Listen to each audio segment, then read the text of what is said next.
So part 3. So the bulldog, like I said, he gets kind of left behind. So now you get some Southerners that want to start, you know, these dogs are being bred and being sold to outsiders, people from up north. So basically behind the scenes, there was a pit fighter named Joe Painter. And Joe, he was familiar with with the Bulldogs, but Joe also dealt with game dogs.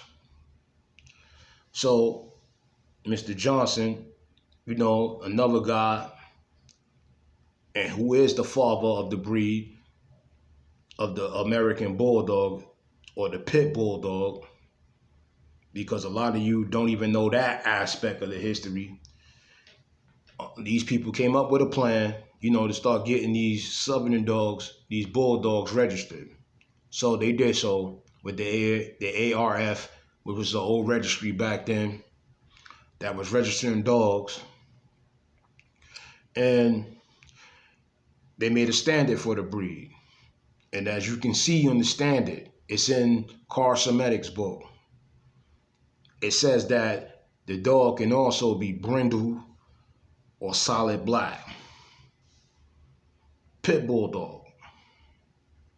Later on, when the ADBA was being developed and was coming along, because it went from like some type of pit bull journal and then turned into the American Bulldog Review, something like that, to that effect. The owner of that was Casey and Sheila Cartier. And then Carl Sims got involved in that, other Bulldog breeders got involved in that, and then the dogs kind of flipped. Because when I first took notice of the American Bulldog back then, it was like early 90s, 90. Like the dogs, I read Carl Semetic's book, and I wanted one. So, started speaking to my moms about the situation. Like, yo, what's the difference between that and a pit bull? Because the pit bull was the dog in the 80s. Definitely in the urban cities, everybody just about had one. And they were good dogs back then. So with that being said, she was like, there's a difference. The Bulldogs are bigger.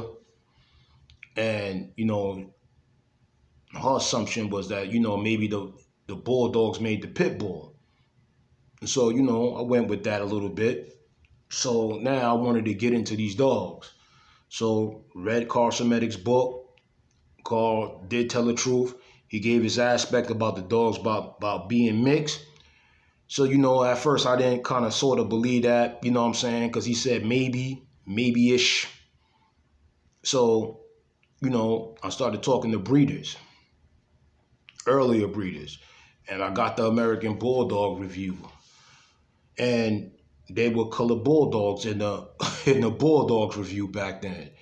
And what I should have did was went ahead and got the dog then, because I wanted a brindle one, or I wanted a color one. I didn't want a white one. And the reason why a lot of people wanted the white ones, because they could distinguish the two dogs. Because you got a color one, people could say it's a pit bull. And I guess a lot of people didn't want that, so they got the white ones. These dogs went in a mass production, and the appearance of the dog started changing dramatically. And we already know how that happened by breeding English Bulldogs into the dog. St. Bernards went into the dog. French Bordeaux went into the dog. Neapolitan Masters went into the dog. The sloppy types, you know what I'm saying? Because now you got the band dog breeders up north adding their adjectives to the dog. So the dogs just change. But nobody was breeding the American Bulldog like it was supposed to be bred. Actually, the dogs are supposed to be bred as the game dogs are being bred. They weren't. Matter of fact, in certain American Bulldog reviews, you had certain writers that talk about that certain Bulldogs should have been bred with the pit bull. And if I'd known what I know now, it was a breeder back in the day, Land of the Giants, Ken Boozle. If I knew what I knew now, I'd have got dogs from Ken. So publicly, I want to acknowledge that and say that I'm sorry, Ken. Now, I never disrespected Ken publicly or talked about Ken negatively, you know what I'm saying, publicly. I never did that. Never did that. But I'm going to apologize because I thought, just like people was telling me, nah, his dog's a mix. He had to put something in them. Pit bulls ain't supposed to be that big. I wasn't seasoned enough or researched deep enough about the history about these dogs because there was a bigger scale. And just because they wasn't being presented to the public doesn't mean that the dogs didn't exist. Period. They were bigger dogs. And I seen bigger dogs on game yards back in the day. And I seen different colors of dogs on game yards back in the day, like the color blue. Facts. You got these guys, a pit bull is not supposed to be blue, but an Amstaff comes blue. And the Amstaff in 1930 were the same damn dogs as your game dogs. Staffordshire Bull Terriers comes blue. Anything that's dark colored melanated can mutate.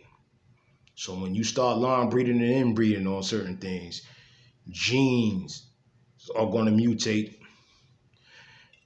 Color code is going to change. Sometimes you're going to get this mahogany red color, like a deep chocolate, to like a rust color, to like a buckskin with the red nose and yellow eyes or green eyes or the hazel. You're going to get that. And sometimes you get blue dogs. You're going to get that. You're going to get it. Just because you've been breeding dogs for a long period of time and it never happened in your litter doesn't mean that it didn't happen in the next man's litter. So that concept, people coming out of their mouth speaking negatively about the blue dog, they must have had Neapolitan Mastiff. Knock it the hell off. Knock it off. Stop. If the terrier was added, terriers came in a variety of colors. Your little Manchester Terrier, sometimes when it mutates, it turns blue. Your Manchester Terrier was your black and tan terrier. That went into the pit bull. Then you got these dudes that the bulldogs don't come tricolor and all this other dumbass stuff, which they do. Game dogs could do the same thing. Like, these people are not seasoned. They don't know. They haven't been learned. I didn't see that. Come on, doesn't mean that it doesn't exist. Stop saying that. And with the cur dog, because cur dogs were added in some game bred lines, this is the actual facts. This is how the dogs is bred down south. This is what it is. Like the bulldog, your pit bull terriers are melting pots, just like the people are. So the people of the Americas, they came over, the Europeans came over in the droves. Don't think that they didn't breed, which we all know, with the African stock, with the Native American stock. Like, people are mixed. So either you showing you're melanated or you selling, you're less melanated. And people are mixed, just like the damn dogs are mixed. It just is what it is. This is what happened here in America. This is what happened. This is what happened with most great civilizations and etc. This is what happens. People are going to mix. The dogs mix. They mix. So with that being said, the dog is, so your little white English aspect of this, they have pit bull in them. And if that's the case, then the dogs could be a variety of color. They just didn't come solid white. Knock that narrative off. Now, let's talk about that. So with this being said, right, let's talk about the eugenics and what happened in England, and then it got taken over by Germany, and Germany went full throttle with it, because now they're trying to kick the narrative that the white race is superior and that, you know, everybody else came from monkeys and etc. It's crazy.